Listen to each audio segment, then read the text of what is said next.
welcome to our session today on strategies for managing difficult clinical research sites. I do have over 30 years experience dealing with sites, both as a CRA manager, a project manager, head of clinical operations, and quality assurance auditor. So in various capacities, working with device companies, biotech companies, and CROs as well. I have to do, and I have done in the past, work with many difficult sites. For whatever reason, we always seem to run into those type of sites when we're doing our clinical research. We try to avoid that, of course, in our pre-study evaluations, but somehow or other, some of these difficult ones do tend to crop up. It is a business dealing with people, and people can sometimes be difficult to deal with, even the professional people. Our task today is to determine what makes that site difficult, and how can we turn them around for the betterment of our project. With proper techniques, and yes, some soft skills, we can make any site a productive site, and one that we enjoy working with. Many of the sites I've worked with over the past started out being very, very difficult. I didn't really want to return to those as a CRA. I wanted to change out, get someone else to deal with them, and obviously that's not always possible. And as I employed many of these techniques, I learned what made them tick. And once I had that figured out, some of those sites became my best sites, and I really enjoyed working with them. So we're going to talk about some of the ways that we could help accomplish this today. Each of us is going to have our own unique way to implement many of these tips, and some of the methods are going to work better for some of us than for others. This is the challenge that we face with sites to which we are assigned. Today we're going to be looking then at defining the causes of why sites can be difficult. Why can they be difficult?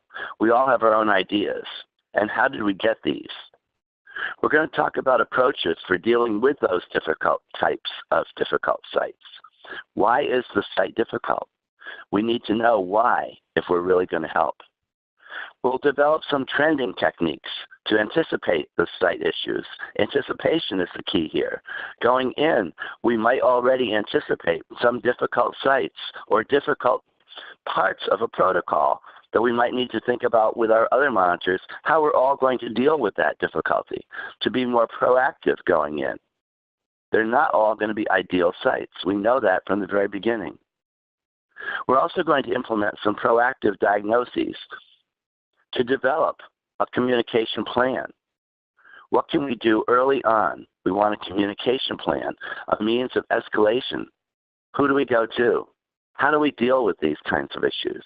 Do we have monitoring meetings or teleconferences so that we can pass on those ideas that weren't so good? Can we pass on ideas that are good, that we could share with our other sites, that we could anticipate? If one site is moving along much faster than another, maybe we can already project what might be an issue at the other sites. This can be very helpful to the other monitors as well. And we're going to talk about techniques for resolving conflict. Conflict is not necessarily bad. And promoting successful outcomes. Success for the sites, success for us as a CRA, and success for our company then for this project. So a lot of CRAs will ask, how do I best handle a difficult site? How do we deal with that? A lot of turnover with CRAs doesn't help.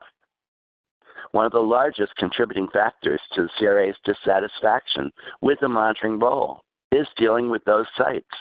We lose some monitors because of that. It's not successful when we have a big turnover in our CRA population. It causes grief among the sites. I've heard of sites actually adding to their budget monies for retraining the CRA. That's the frustration that's felt at the site. We need to try to stop that. Does the company then support our CRAs? That's a real big piece we need to be thinking about.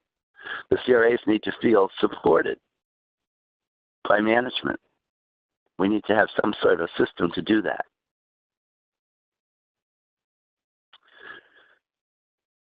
We need to think about the scenarios that come up that deal with difficult kinds of difficult sites. Have you ever had one? Green check yes, red X no. Could you share with us one of the difficult sites? What made them difficult to you?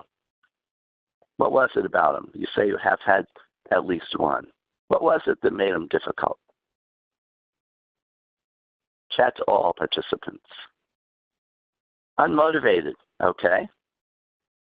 Was that because the PI chose this protocol and the coordinators and staff had nothing at all to do with that decision, do you think? Okay, they were already started, okay. Because sometimes the motivation is that the PI is very excited about the study. The staff is already overwhelmed. They're too busy to begin with. And they're not really into this project. They didn't choose it. They were given this project. So if it's the PI that perhaps was motivated but is not motivating the staff, that's something you have to deal with. They're given the project. How do we motivate people that don't naturally want to be motivated? That could be a real issue. So we've listed on this slide a few choices or examples. You might find this to be one of those that you've had as well. The first one is that they're overwhelmed. I don't know what to do. The site is overwhelmed. They have too much going on, and I'm just a fifth wheel coming in with another study.